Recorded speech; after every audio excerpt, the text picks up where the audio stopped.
Viewers welcome to Kaushik স্যারের class. আজকের ভিডিওটা ভীষণ গুরুত্বপূর্ণ।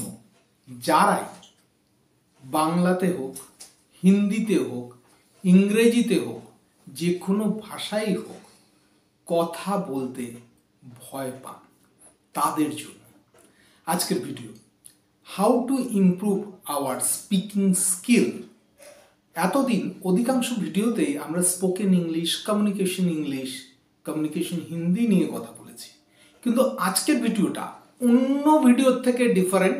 কি কেমনভাবে নিজের স্পোকেন পাওয়ারকে বা স্পিকিং স্কিলকে ডেভেলপ করব। তো কথা না বাড়িয়ে ভিডিওর মূল পর্বে যাওয়ার আগে দু একটা কথা বলে শুরু করব। আমি ডক্টর কৌশিক কুণ্ডু, আপনাদের সামনে কৌশিক স্যারের চ্যানেল ক্লাসে আজকে একবার। যারা এই প্রথমবার ইউটিউবে আমাকে দেখছেন, অবশ্যই চ্যানেলকে সাবস্ক্রাইব করবেন এবং পাশে থাকা বেল আইকন ক্লিক করবেন নতুন ভিডিও তাড়াতাড়ি পাওয়ার জন্য। যদি ভিডিও ভালো লেগে থাকে অবশ্যই লাইক দেবেন এবং তার সাথে সাথে ভিডিওটাকে শেয়ার করে দিন প্রত্যেকের কাছে, যাতে এই ভিডিও থেকে প্রত্যেকে উপকৃত হতে পারে। একটা কথা বলেই দিই, ভিডিও বানানোর উদ্দেশ্যই কিন্তু শুধু টাকা নয়। ভিডিও বানানোর উদ্দেশ্য আপনাদের কিছু না কিছু হেল্প হওয়া, যাতে আপনাদের দৈনন্দিন লাইফে কিছু না কিছু ভ্যালু অ্যাডিশন হয়। আপনাদের জব সেক্টর বলুন, বিজনেস সেক্টরে বলুন, আপনাদের ডেভেলপমেন্ট হয়, কাজের সুযোগ তৈরি হয়। কথা না বাড়িয়ে চলে আসছি আজকের ভিডিওর মূল পর্বে, how to improve hour speaking skill. তো ফার্স্ট পয়েন্ট আলোচনা করার আগে যে কথাটা বলবো, দেখুন স্পিকিং স্কিল প্রচণ্ডভাবেই গুরুত্বপূর্ণ। আমাদের ভারতে অধিকাংশ যে মানুষ রয়েছে, 100% মানুষের মধ্যে, ধরুন 100 জন মানুষের মধ্যে যদি কথা বলতে বলেন, তাহলে দেখবেন 95 জন মানুষই কথা বলতে চায় না, তারা পিছনের সারিতে গিয়ে বসে থাকে। আপনারা বিভিন্ন অনুষ্ঠানে দেখবেন, গিয়ে আশ্চর্য হবেন। সেটা হচ্ছে কি, প্রথম দিকের সিট ফাঁকা থাকা সত্ত্বেও মানুষে কি করে, পিছনের দিকের সিটে গিয়ে বসে। ক্লাসে বহুবার আমি এরকম দেখেছি, স্টুডেন্টরা ভাবে পড়া ধরবো বা কিছু জিজ্ঞাসা করতে পারি, এরকম চিন্তা ভাবনা করে তারা পিছনের দিকে চলে যায় এবং পিছনের দিকে মনে করে দে আর সেফ। এইবার এই ধরনের যে সমস্যাগুলো তাদের জীবনে কি বলবো ঘটে চলেছে, এবং how to develop from this sector, কি করে আমরা সেই সেক্টর থেকে ডেভেলপ করতে পারি, আজকে সেই বিষয় নিয়ে কথাবার্তা বলবো। নবজ্যোতি সিন্ধুর ওয়াইফ একদিন কপিল শর্মার শোতে বলছিলেন, কি বলেছেন তিনি, যে নবজ্যোতি সিন্ধু 100 থেকে করার আগে 90-95-তে 10 থেকে 15 বার আউট হয়ে গেছে। কেন? 100 করতে হলেই 100 যদি উনি করে পারেন, ইংরেজিতে বা কমিউনিকেশনে কথা বলতে হবে, লোকের সামনে দাঁড়িয়ে কথা বলতে হবে, ম্যান অফ দ্য ম্যাচ উনি হয়ে যাবেন, এবং লোকের সামনে কমেন্ট্রি করতে হবে এর জন্য। তো খুব দুর্ভাগ্যজনক এটা ব্যাপার যে ভালো ট্যালেন্ট থাকা সত্ত্বেও শুধুমাত্র কথা না বলতে পারার জন্য পিছিয়ে পড়তে হচ্ছে। তো first point, how to improve our communication স্কিলের ফার্স্ট পয়েন্ট হচ্ছে ইমপ্রুভ ইউর ভোকাবুলারি। ভোকাবুলারির জিনিসটা কি? ভোকাবুলারির বাংলা অর্থ হচ্ছে শব্দ সম্ভার। নিজেকে যদি মনে করেন যে ভালোভাবে কথা বলতে চান, ডেভেলপড করে কথা বলতে চান, সমস্ত সেক্টরে কথা বলতে চান, আপনি যে ল্যাঙ্গুয়েজেই কথা বলুন, ইংলিশে কথা বলুন, হিন্দিতে কথা বলুন, বাংলাতে কথা বলুন, Tamil, Telugu, Malayalam, Kannada, what ever it is, আপনাকে কি করতে হবে? আপনার শব্দ সম্ভার বা ভোকাবুলারি বাড়াতে হবে। To improve your vocabulary always must. এবং ভোকাবুলারি প্রতিদিন আমি কোথার থেকে শিখবো, এটা হচ্ছে অনেকেরই প্রশ্ন থাকে। প্রথম কথাই হচ্ছে, ভোকাবুলারি শেখার জন্য সবচেয়ে ভালো হচ্ছে মোবাইল ফোনস।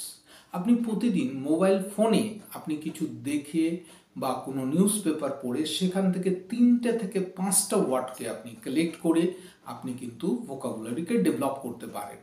5টা ওয়ার্ড যদি রেগুলার করে থাকেন, মান্থলি আপনি 150 ওয়ার্ড করবেন, 2 মান্থসে 300 ওয়ার্ড করবেন, এরকমভাবে মোটামুটি 6 মান্থস করতে পারলেই আপনি জেনে রাখুন আপনার সারা জীবনের জন্য আর কোনোদিন কোনো ভোকাবুলারির অভাব হবে না।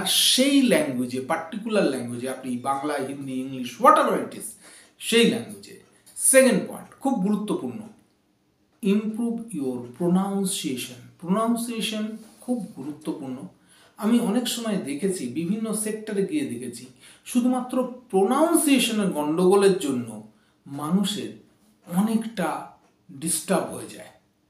হয়তো কেউ বলছে বোথ অফ দেম, লোকে শুনছে গৌতম দেব, দেখা গেল গৌতম দেব শুনতে গিয়ে শুনলো বোথ অফ দেম। এই যে সমস্যা, প্রোনাউন্সিয়েশন, কিভাবে প্রোনাউন্সিয়েশন করব। এইবার প্রশ্ন হচ্ছে, প্রোনাউন্সিয়েশন আপনারা গুগলস ইউজ করেন প্রত্যেকেই, আপনারা মোবাইল ফোনে, সেখানে গিয়ে আপনি প্রোনাউন্সিয়েশনের সাউন্ডটা শুনে নিন, কি প্রোনাউন্সিয়েশন হচ্ছে, কি ওয়ার্ডের কি প্রোনাউন্সিয়েশন করলে সেই ওয়ার্ডটা সাকসেসফুলি ডেভেলপমেন্ট করা যায়। বোঝা গেল? চলে আসছি 3 নম্বর পয়েন্ট, খুব গুরুত্বপূর্ণ পয়েন্ট এটা। সেটা হচ্ছে ইনক্রিজ ইওর রিডিং হ্যাবিট। আপনি যদি কোনো জায়গায় কথা বলতে চান, কোনো বিষয়ের উপর কথা বলতে চান, হোয়াট এভার ইট ইজ, এটা স্পিরিচুয়াল হতে পারে, এটি রিলিজিয়াস হতে পারে, এটা পলিটিক্যাল হতে পারে, এটি মুভি ওরিয়েন্টেড হতে পারে, এন্টারটেনমেন্ট হতে পারে, ইট ইজ স্পোর্টস হতে পারে, ইট ইজ ক্রিটিসিজম হতে পারে, ফরেন অ্যাফেয়ার্স সম্বন্ধে হতে পারে, উমেন এম্পাওয়ারমেন্ট সম্বন্ধে হতে পারে, যা কিছু সম্বন্ধেই বলুন না কেন, আপনি যদি না জানেন তাহলে সেটার উপর আপনি বলবেন কি করে? লোকে আপনার বক্তব্য শুনবেই বা কেন? আপনার বক্তব্যে যদি একটা কোনো চার্মিং না থাকে, সেই বক্তব্য কেন শুনবে? তো এই জিনিসের জন্য বিশেষভাবে দরকার হচ্ছে রিডিং হ্যাবিটটাকে বাড়ানো। আপনি যদি বই পড়েন, যে সাবজেক্টের উপর আপনি বলবেন সেই সাবজেক্টের উপর 8-10টা বই পড়লেন, অটোমেটিক্যালি জার্নাল পড়লেন, নিউজ পেপার পড়লেন, অটোমেটিক্যালি সেই জিনিসটা বাড়তে থাকবে। আমরা চলে আসছি নেক্সট পয়েন্টে, থিঙ্কিং ইন দিস ল্যাঙ্গুয়েজ। খুব ডিফিকাল্ট। কি জিনিস ডিফিকাল্ট কেন বলছি? ধরুন আপনি ইংরেজিতে লিখতে চাইছেন, তো আমরা অধিকাংশরাই কি করি, বাংলায় আগে চিন্তা করে নিই, তারপর সেটাকে বাংলার মতো করে ফরম্যাট করে নিয়ে ইংলিশে সেটাকে ট্রান্সলেট করে দিই।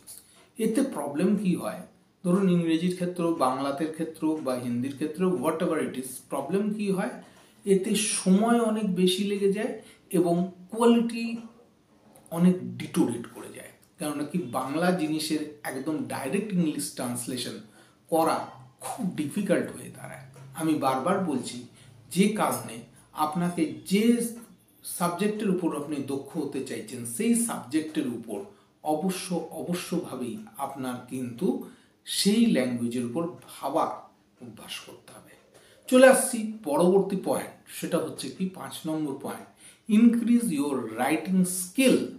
আমরা যদি শুধুমাত্র পড়ার উপর ভরসা না রেখে লেখালেখির উপরও ভরসা করতে পারি, লেখালেখি যত বেশি করব আমাদের এফিসিয়েন্সি তত বেশি বাড়বে এবং তত বেশি আমরা কমিউনিকেটিভভাবে ভার্বাল হয়ে দাঁড়াবো। চলে আসছি লাস্ট এবং নট ফর দ্য লিস্ট, আজকের শেষ পয়েন্টের জন্য। সেটা হচ্ছে কি, communicate in this language with your parents, neighbourhoods, friends, intimates etcetera. Communicate করতে হবে। যে ভাষায় আপনি কথা বলতে চান, সেটা ইংরেজিতে হতে পারে, হিন্দিতে হতে পারে, বাংলায় হতে হবে, Tamil, Telugu, Malayalam, Kannada, what ever, Assamese, what ever, যে কোনো ভাষায় যদি আপনি কথা বলতে চান, আপনাকে কি করতে হবে? আপনার বন্ধুবান্ধব, বাবা মা, রিলেটিভস, পাশের বাড়ির লোক, সবার সাথে সেই ভাষায় কথা বলতে হবে। এইবার প্রশ্ন হচ্ছে, আমি নয় জাপানিজ শিখছিস, বাবা মা তো জাপানিজ শিখছেন না, তা বাবা মা জাপানিজ ভাষায় কথা বলবেন কেন? সেক্ষেত্রে বন্ধুরা যারা আপনার সাথে শিখছে, তাদের সাথে গ্রুপ তৈরি করে কথা বলতে পারেন। তাহলে কি হবে? কথা আপনার অটোমেটিক্যালি এসে যাবে। আপনাকে আর কথা বলার জন্য, পিছনে না বলার জন্য পিছনে বেঞ্চে গিয়ে বসতে হবে না, নিজেকে হাইলাইট করতে পারবেন। এবং আজকালকার দিনে জানেন তো, মিডিওকার এবং কি বলবো, লাস্ট বেঞ্চারদের কোনো ডিমান্ড নেই। আপনাকে সবসময় ফার্স্ট বেঞ্চে বসতে হবে এবং ফোকাস আপনার দিকে থাকতে হবে। কেমন লাগলো আজকের ভিডিও? আমার ধারণা এই 6টা যে স্কিলের কথা বললাম, এই স্কিল যদি আপনারা নিজেদের লাইফে ইমপ্লিমেন্ট করেন, আপনাদের স্পিকিং স্কিল অসাধারণ হয়ে উঠবে। দেখা হচ্ছে পরবর্তী ভিডিওতে। স্বাস্থ্যের খেয়াল রাখবেন। নমস্কার।